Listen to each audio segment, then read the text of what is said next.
Әлеге шарага тармак җитәкчеләреннән тыш прокуратура, эчке эшләр органнары, тикшерү комитеты, суд приставларында чакырылуы очраклы түгел. Чөнки сүз халыкка торак коммуналь хезмәтләре күрсәтелүе белән бергә алар өчен түләүләрне җыю хакында да барды.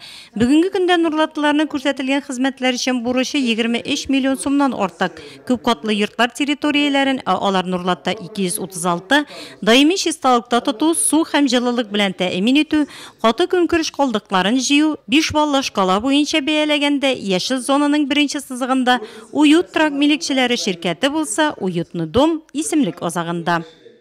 Динамику по узлам учета обратил я внимание. Где вообще у нас никакая компания, то есть плохо относится к этой работе? Практически, наверное, все управляющие компании подключились.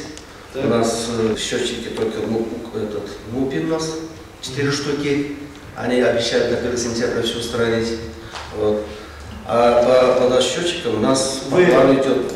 Киңәшмәдә идарәче оешмалар тарафыннан дәүләт мәгълүмати система порталында мәгълүмат бирү турында да чыгыш тәкъдим ителде.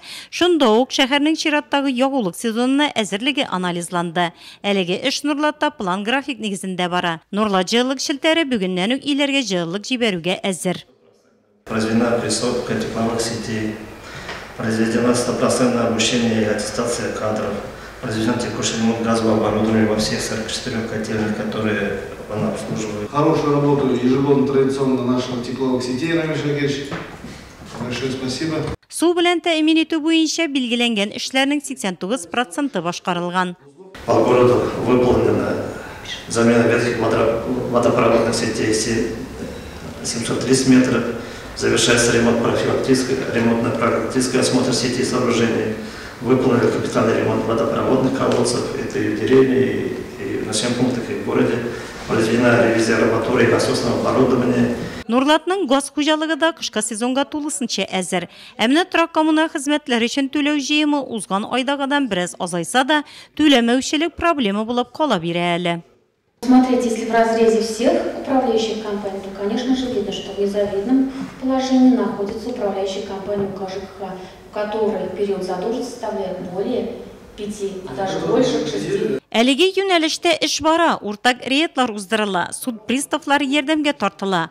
Анализдан күренгәнчә, бурычлы фатир милекчеләренең бары 3% гына пенсионерлар, 14 эшләүчеләр, 32-се рәсми теркәлмичә эшләүчеләр, яртысы имин булмаган гаиләләр, 7 айда 11759 квитанция түләүләренә электрон рәвештә портал аркылы башкарылган.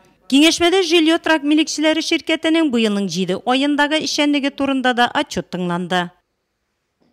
Управляющая компания ТСЖ, я бы ее отметил как удовлетворительную, но остаются моменты, которые мы всегда необходимо держать на контроле. Первый, конечно же, это собираемость.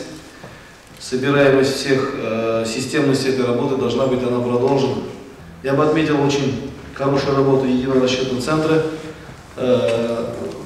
Надо продолжить эту работу.